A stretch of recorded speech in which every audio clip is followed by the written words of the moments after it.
the far reaches of China, the town of Gong Shang is slowly coming to life. Before getting to grips with the day's work, there's a group exercise to loosen up the labor force of China's booming economy.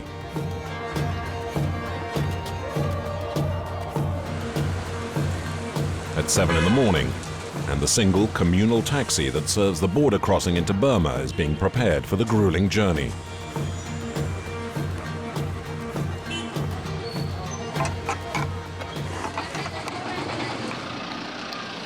Fong is heading to his home village to see his grandmother, one of the few remaining ethnic Guizhous. Put them up there. He's bringing with him a special gift, a pedigree pig that will be used for breeding. He's worried the animal might get hurt given the awful conditions along the way.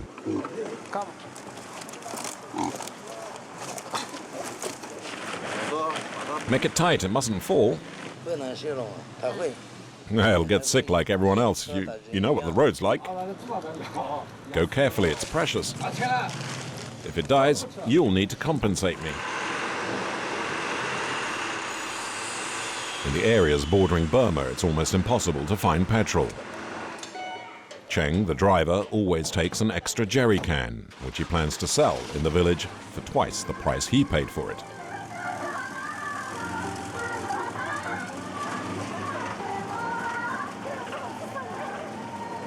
Ever since China's economy took off 30 years ago, the nation's roads have been considerably improved.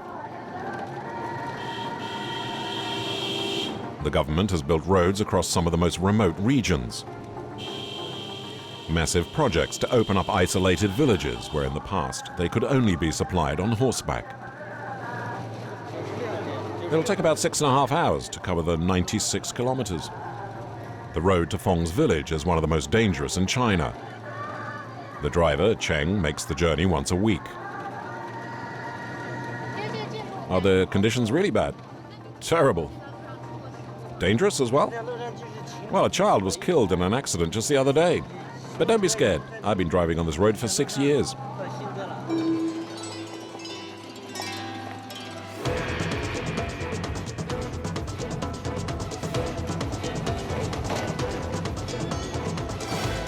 A road in the middle of nowhere in the Duong Valley is the only route open between China, Burma and Tibet.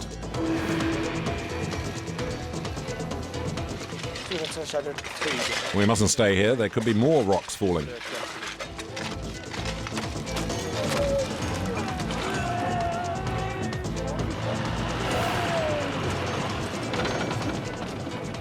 You have to remain focused. One slip and it's all over. You learn as you go. It's just the driver's instinct. All I can tell you is there's space for just one vehicle.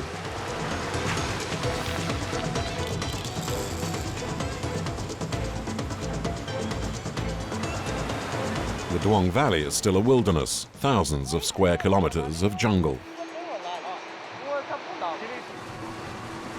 Its only inhabitants are slowly disappearing.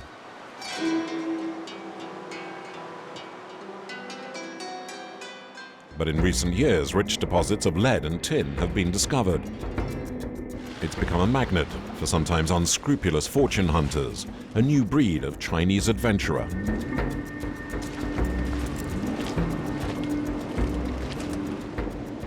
This is worth a lot.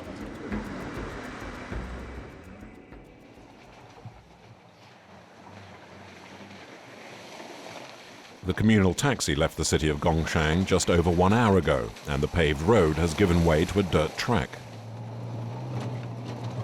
The first bumps, the first oncoming traffic, and the first bad news.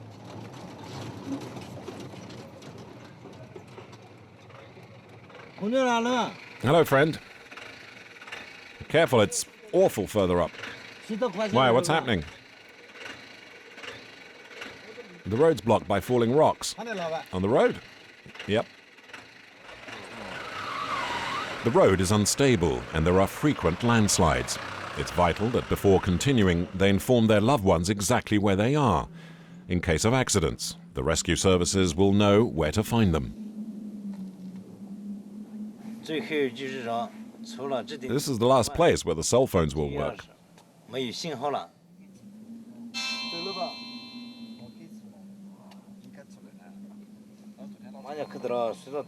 Hello, sweetheart. The road's blocked at the pass. But don't worry, the locals are going to clear it with explosives. You seem worried. No, actually this happens often. But sometimes you can get stuck for 2 days. The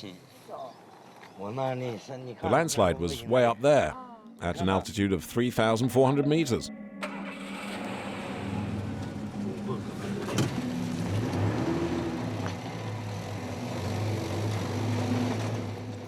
As the taxi disappears into the mist, the road narrows as it skirts cliff tops that drop off dramatically.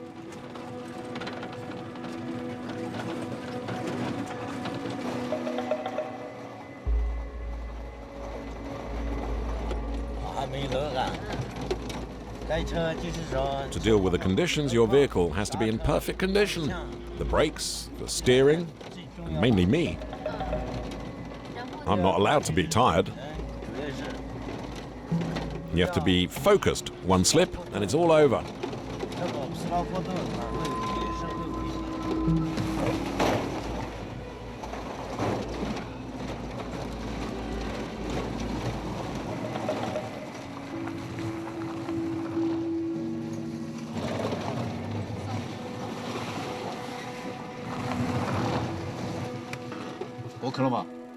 The rockfall was in this tunnel. So what's the plan? I don't know yet. We'll need to go and take a look where those people are there. The tunnel was excavated in the 1980s, but has never been properly completed. For 30 years, the locals have been risking their lives each time they use it. It's a 400-meter gauntlet of danger, especially during the monsoon, when the rain loosens the rock face.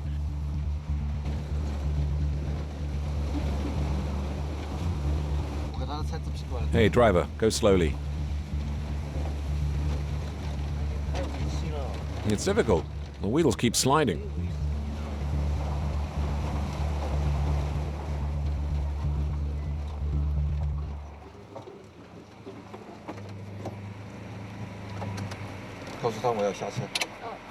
This is where the rocks fell. We'll see if there's anything we can do to help. Come on, everybody get out.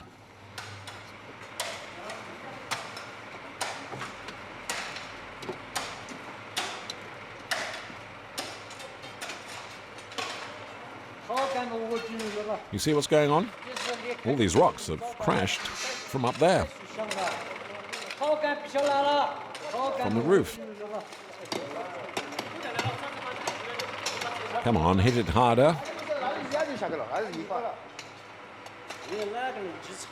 Well, we've cleared this part over here, but there it's still blocked. This will take a while. Dig more this way, please.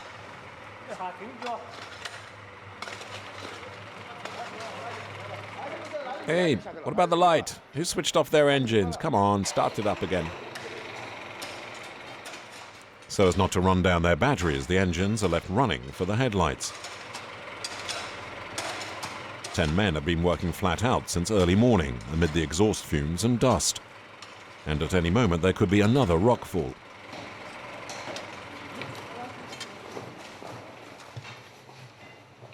Fong and one other passenger scout ahead to check the tunnel exit.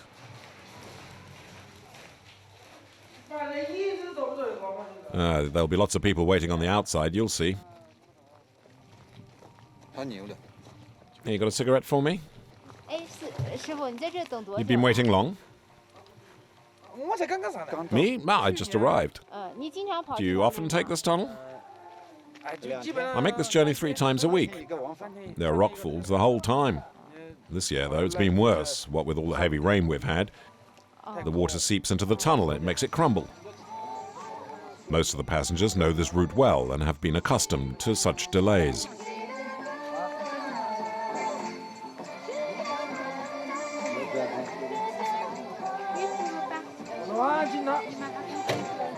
Inside the tunnel, some trucks are trying to force a way through.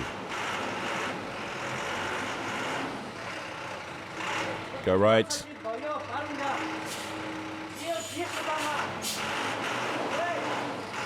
Mind your wheel. Go back. Reverse. Mind your rear view mirror.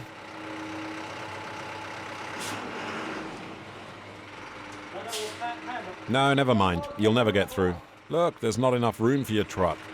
We'll get rid of the beams.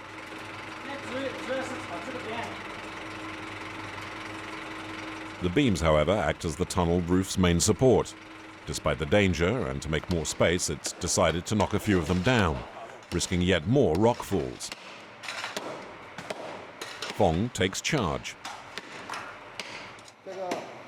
We've got no choice. It's the only way to widen the passage.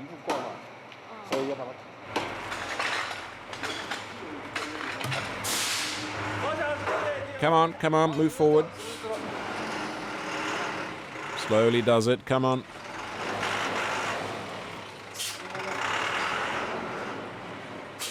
Without the beams in support, some of the drivers are uneasy, fearing the vibrations from the trucks could bring down more rocks.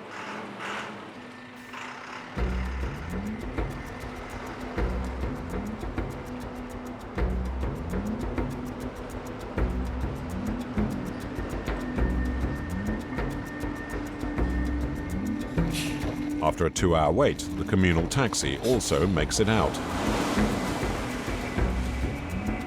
There's another 50 kilometers to go to the village. But the worst part of the journey lies ahead.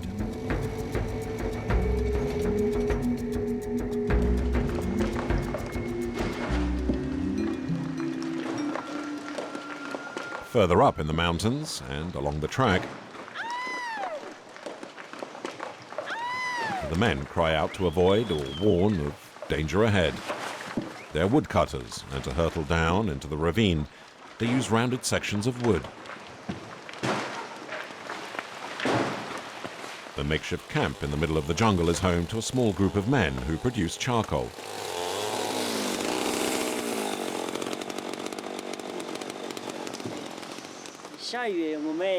It's a tough job, especially out in the rain like today. Which also means the roads become treacherous too. Mao Lin is a veteran, having worked here for 8 years. Alongside are Yung Fu and Li, his 2 nephews. During the school holidays, the 2 youngsters go out with Mao Lin as part of their training to become woodcutters.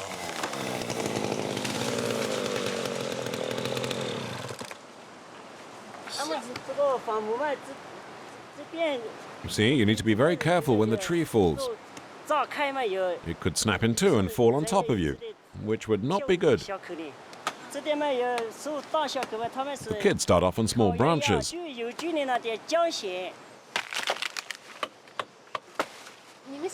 like this? No, it's tiring. It's a stupid job. How much do you earn? About 10 euros a week. It's hard, dangerous work, but it pays well. These kids earn the equivalent of 40 euros a week, about a quarter of the average wage in the region. After cutting up the wood, the kids load up the coal ovens. You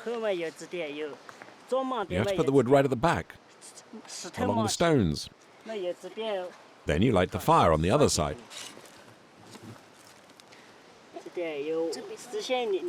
This is where you dig out the earth to put the embers. The heat from the embers will take 2 days to turn the logs into charcoal.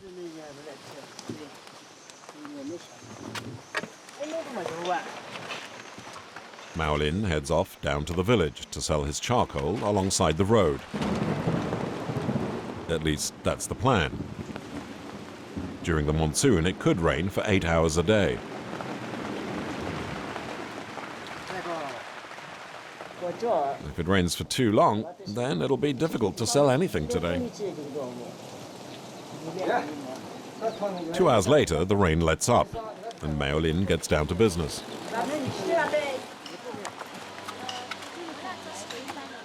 Put the plastic on properly. Why? Because it's raining, and we need to cover the charcoal, otherwise it's useless. You often go down this way? 2 or 3 times a day on the road.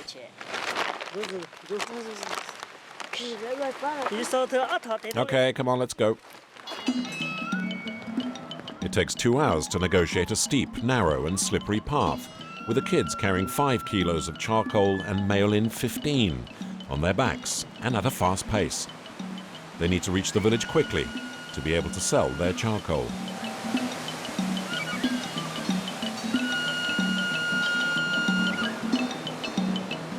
But after half an hour, the pace and the weight they are carrying proves too much and too painful.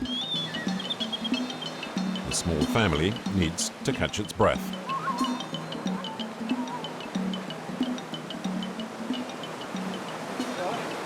You okay? My feet will get soaked.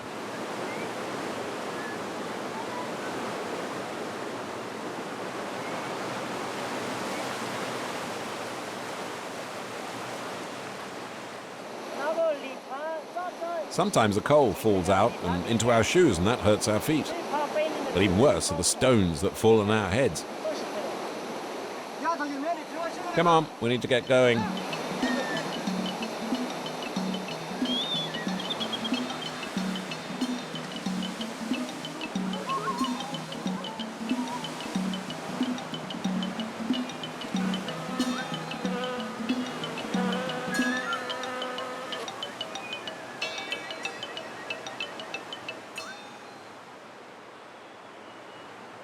But the biggest challenge lies down below the village. They need to cross the river to reach the road. Yung Fu is looking for an essential tool to get them across.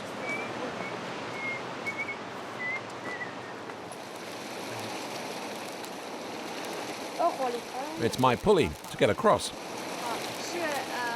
That's yours? Yes, we each have our own. The only means to get to the other side rapidly is to use the cable suspended high overhead.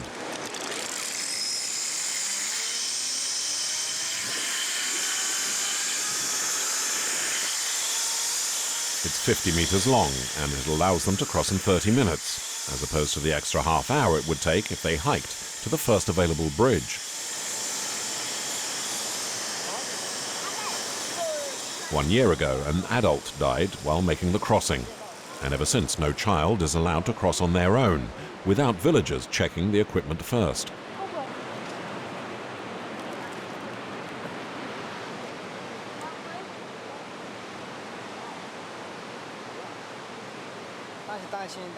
Ever since the accident, we've had to watch out for the children, even if they use it often.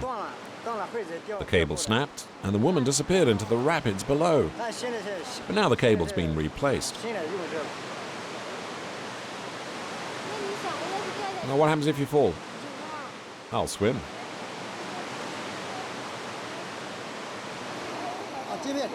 Wrap your leg tight around the basket.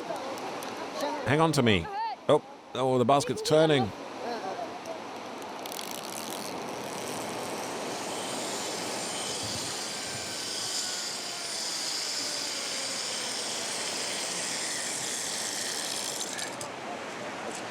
Yung Fu didn't push off strongly enough and is now suspended in mid-air halfway over. It's what they fear most, getting stuck halfway with a heavy load and having to use just their arms.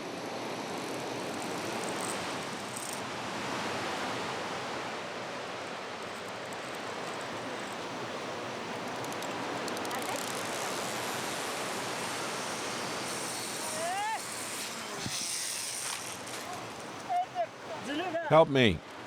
Good. All right, take the basket. Mao Lin sells his charcoal on the roadside for 1 yen a kilo, about 1 cent. It doesn't seem much for the risks they've taken, but it sells quickly, and he will make several return trips to sell more. Mao Lin has chosen a strategic point along the most frequented route in the region, the only one available for the new fortune hunters. Ding Wei is one of the so-called mineral prospectors, Accompanied by his workers, he crisscrosses the region, hoping to make his fortune. I'm looking for tin or lead. In these wild areas, it's not easy. Dingwei is heading off to see whether his latest acquisition will prove profitable. 6 months earlier, he had invested a considerable amount of money in a mine, where he hopes to find lead. Up till now, there's been no trace of the elusive mineral, but if he does find it, he can expect to become a millionaire in just a few months. But the path to riches is not an easy one. Well, what the hell have they done here? Is it serious? Actually, it could be worse, but it's hard to say. The truck seems to be getting in deeper and deeper. They've raised the wheel to put some stones underneath. It's the only way to get it out.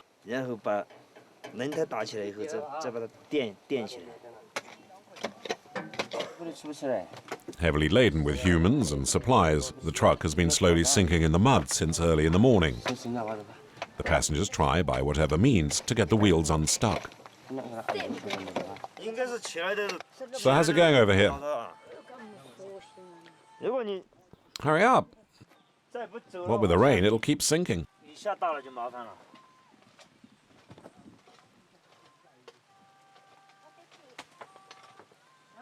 Dingwei is losing patience. They need to get going, and decides to take matters in hand. You take care of the wheel and stop digging here, it's pointless. And fetch some more stones. Dingwei may be giving the orders, but he has no intention of getting dirty or fetching stones himself.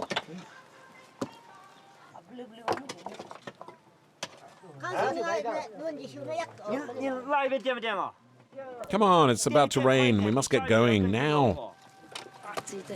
Well, let's hope this works. Come on, we'll all push.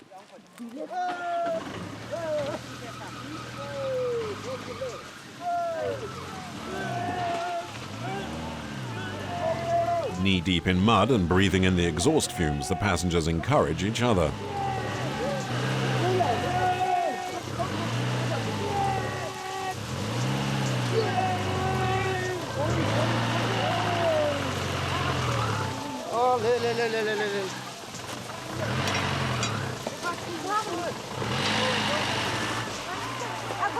Quick, quick, quick, get on the truck.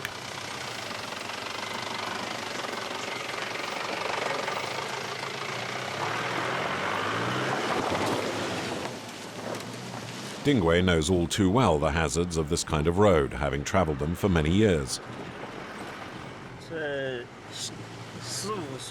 At 15, I used to be a truck driver. What did you do exactly? I used to go looking for wood and granite on the mountain near where I lived. And driving a truck is a lot trickier than a four-wheel drive. You ever get into trouble? Yes, I remember once I had an accident because the steering wheel had not been properly repaired. It got stuck, and my truck tipped over. Luckily, I wasn't hurt, and I managed to scramble out of the passenger door. But being a truck driver's over now.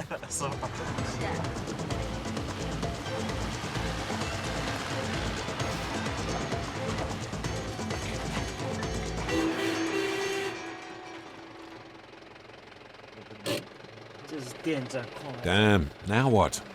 I think we'll be stuck here. The downpour of recent days has caused part of a hill to slide onto the road, and his workers have been trying to clear the mess for 2 days.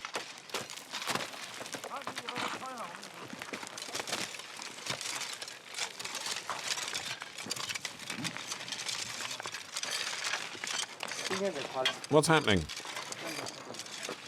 It's come down from up there. Don't stay here. The rocks are still coming down. Are the risks really worth it?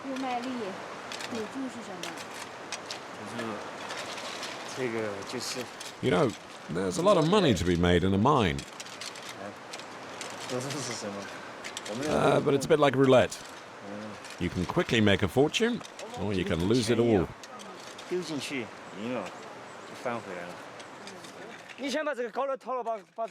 That's it. I've had enough of waiting. I'm going through. Get out of the way.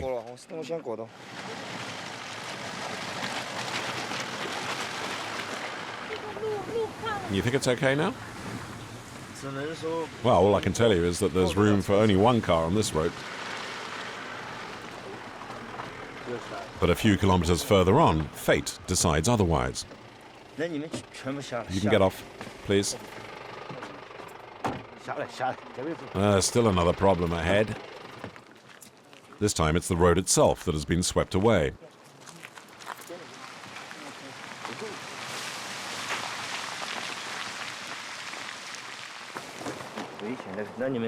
Well, there must be a way through. They'll guide me through.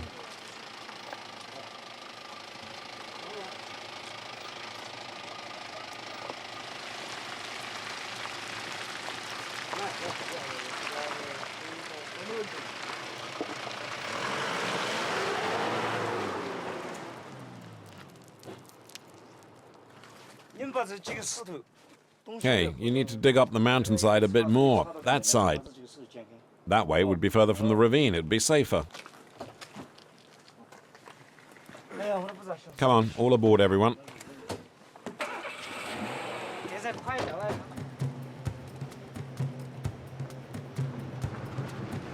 There's still another 20 kilometers or so to the lead mine, a short distance to have suffered the trials of hell for so long. If Dingwei makes it, it'll mean riches or ruin.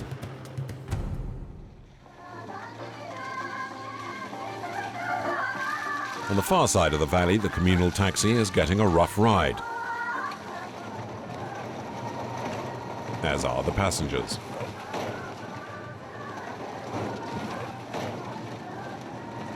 The driver has to concentrate all his attention to keep control of the vehicle and to avoid losing what is stacked up on the roof.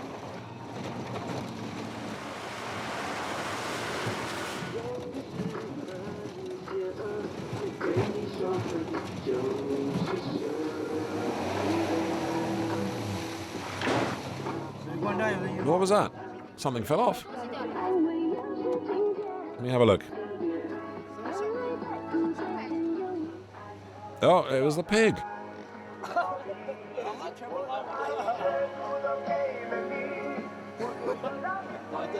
What are we going to do?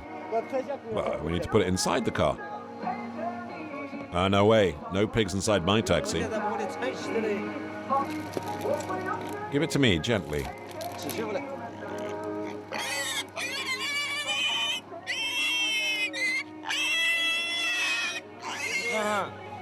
Wait.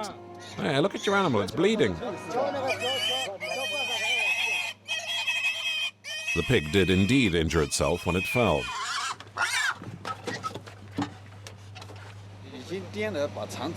It's all the bumps. He's a bit worse for wear. Will he be all right? Yeah.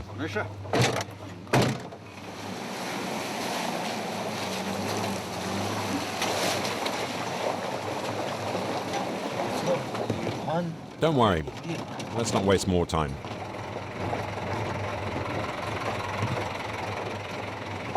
Okay. Here we go.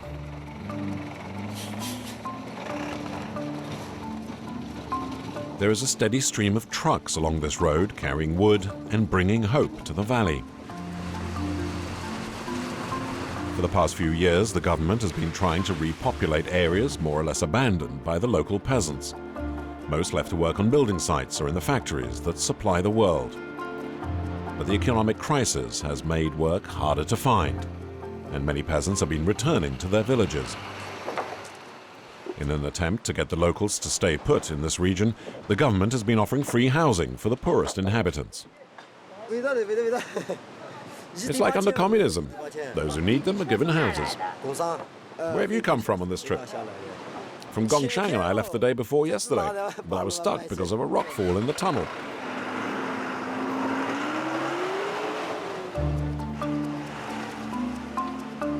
The houses built for the poor are just at the entrance to Fong's village. The communal taxi has taken 15 hours to cover the 80-kilometer route, a journey that should take just 6 hours. Happy to have made it? Please, yes, but I'm full of aches and pains.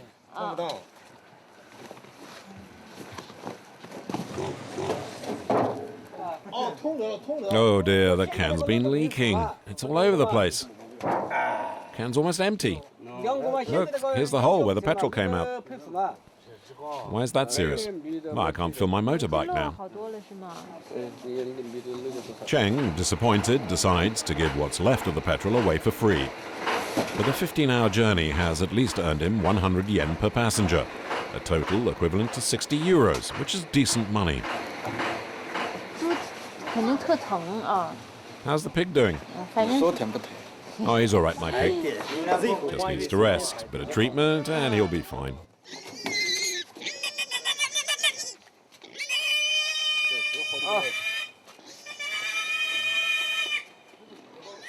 The pig is for Fong's grandmother, who owns a small restaurant in the village. Would you like a nice hot potato? Get out, shoo. With her, the past comes to life. The 85-year-old lady has lived here all her life and has some painful memories. During the 1940s, the region was under Tibetan domination. When I was young, the Tibetan lords would raid the region and seize the women to be slaves. We were rounded up by the dozen. Myself and others who were left behind had our faces tattooed, so we could never get married. The old women here are all tattooed. The women the Tibetans took away never returned.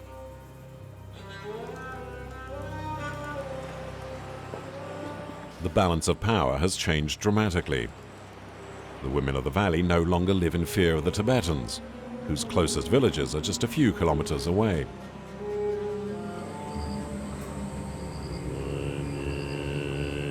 High on a mountainous plateau, a monastery is home to about 10 monks. Their days are spent in prayer and meditation. Chang, at 22, is the youngest. His mission is to convert the valley people to Buddhism. There's a growing belief in the Buddha in the valley. Since I've been visiting the village, the locals have become much more interested in religion. It's a blessing for the monastery.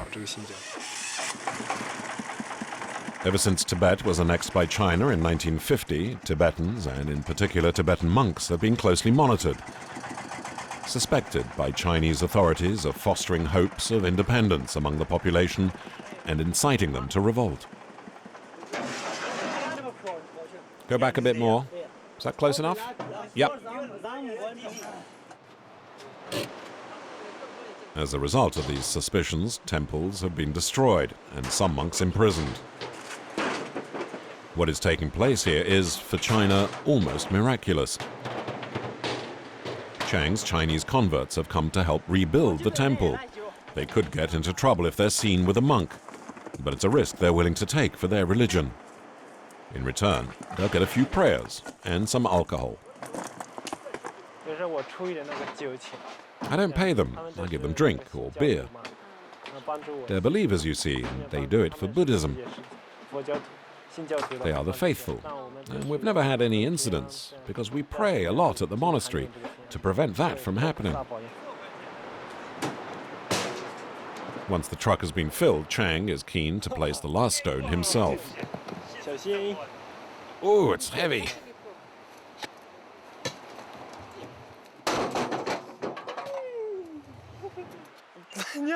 We'll be off then. You think your old truck can make it back up to the village? Of course.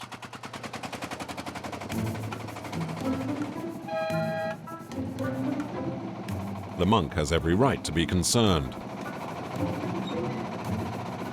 The speedometer may be new, but the truck is ancient. And the engine needs regular adjustments.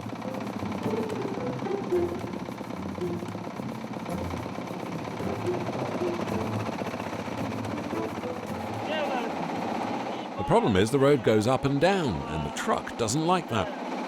So we need to watch the engine, know when to change gear and drive at the right speed. So it's not easy. You learn this by practice, by instinct.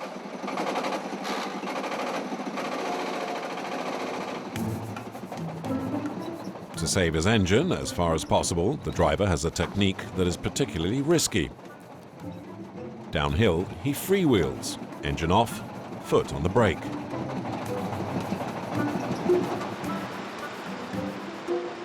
But at the foot of the hill, the climb up the next slope will take time and patience. The truck struggles on the ascent and slows to barely 10 kilometers an hour. The engine on the brink of overheating.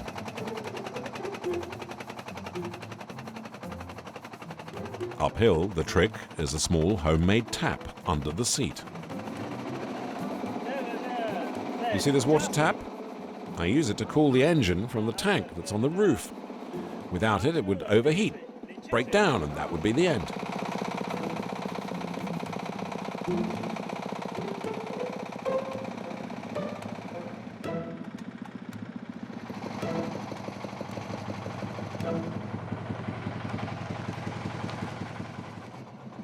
Okay?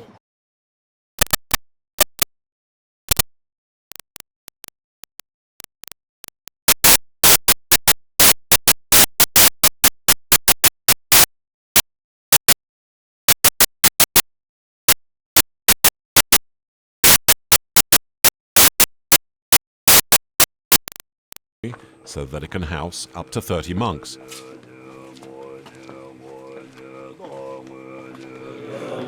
But at the slightest sign of unrest in Tibet, the government will shut down most of the temples and expel the monks.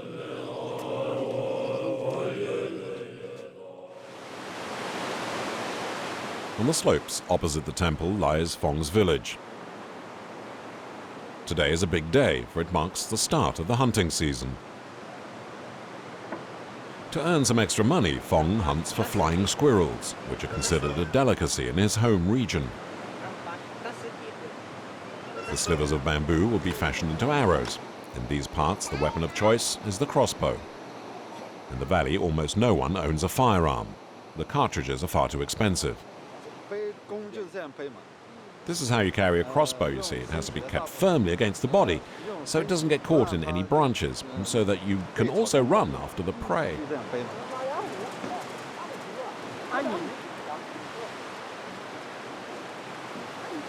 To give their prey no chance of getting away, the hunters coat the arrows in poison.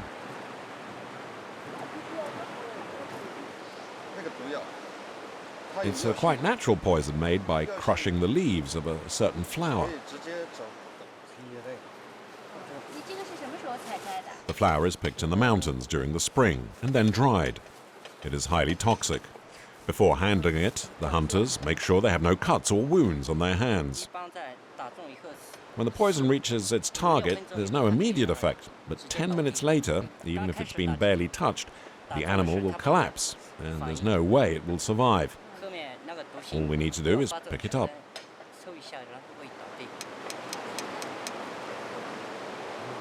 Preparing for the hunt is a long and meticulous process. While his friends finish making the arrows, Fong goes on ahead, as it's his job to open up a path to their hunting cabin.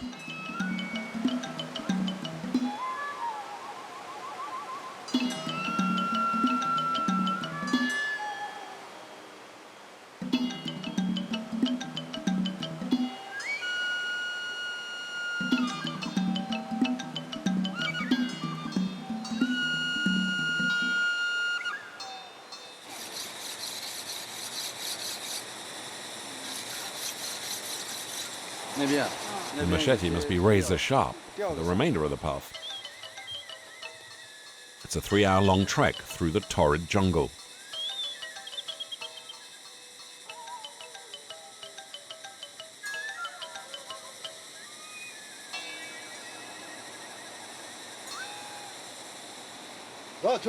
Ah, there you are finally. On our way here, we spotted some flying squirrels. It was down this way. Are you sure it's in these trees? Yeah, I saw several flying bats.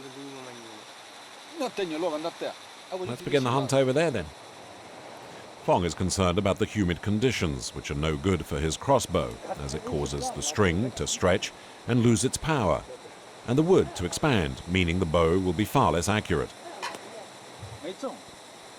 Well, it won't be as precise as before, but it'll still work. The jungle is home to countless numbers of creatures, insects and invertebrates, some of which are dangerous, such as this leech, which, once it has attached itself, can only be removed with salt. For snakes and other creatures that might be harmful, Fong has brought along a marvelous product that is meant to ward them off. It's a repellent. See, you splash it all over yourself. The product stems from traditional Chinese medicine. Up here, there are venomous snakes. If you get bitten, your whole arm could rot in just a few minutes. Do many people get bitten? Oh yeah, far too often. Now, ideally, you should spread this all over your skin, but it stings and stinks. It's 7 o'clock at night, and the hunt gets underway. To make the evening profitable, the hunters will need to kill at least 30 squirrels a night. Look, they're out. I saw one over there. Well, use your lamps. Let's go.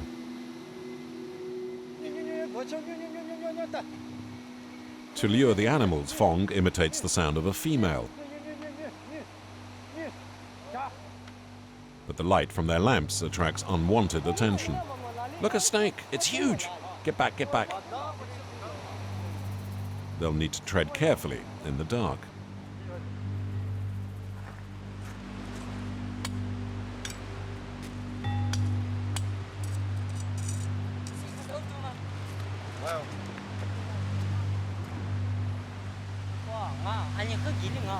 Yeah, you go down there. The light, over here. Quickly, the light. There's one up this tree.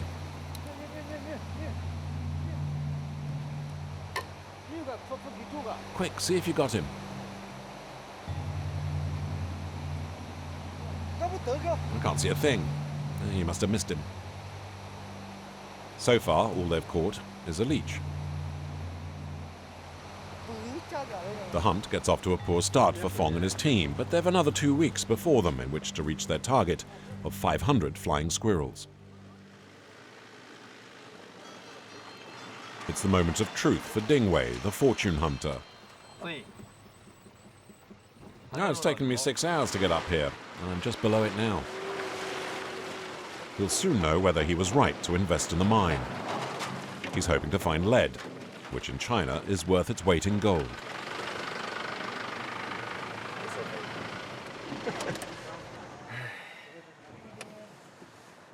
Are you tired? Well, obviously. Every time he visits, Dingwei brings some small presents for his miners to cheer them up. Today, it's some hens. Here, take the hens and the milk. Boring each shaft takes at least 6 months.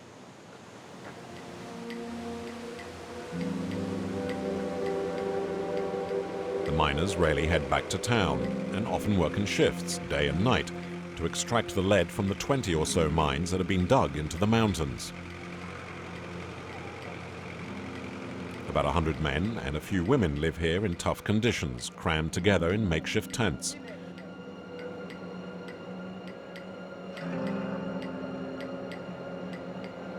It's a harsh, male-dominated environment in which the ladies try and maintain at least some femininity.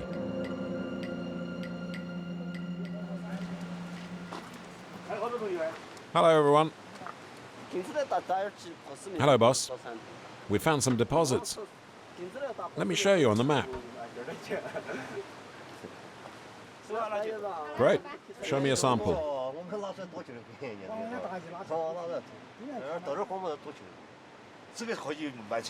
This is worth a lot. What's in this rock? There's lead in this, see? How can you tell? From the black stains. See, there's plenty. Let's see if the entire seam is rich. Let's not waste time. If there's a rich seam, how much is it worth? A lot. Which means? Well, there's a lot of money to be made. Maybe 100,000 euros. A day. That's why I'm doing all of this. It's this way.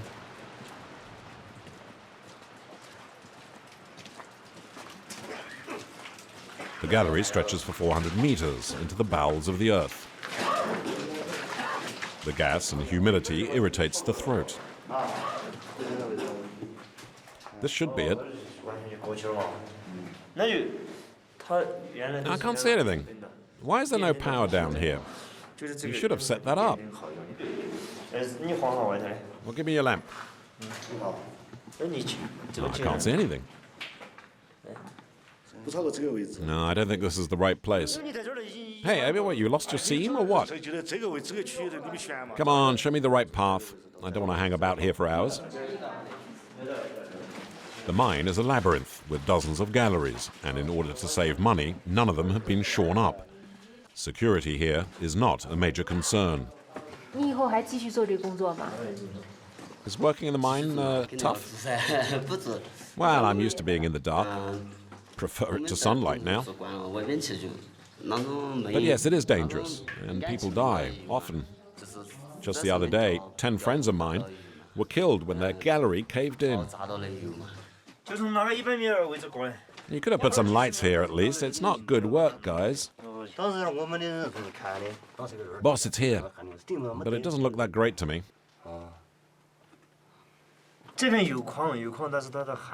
Well, there's lead all right, but it's spread very thinly. And with the financial crisis, it'll just be too expensive to extract it.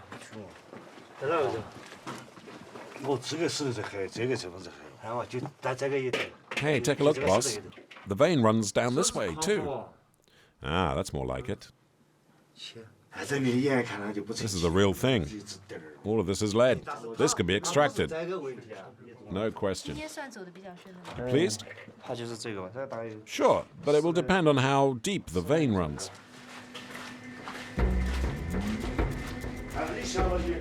In a few months, Dingwei might be a rich man.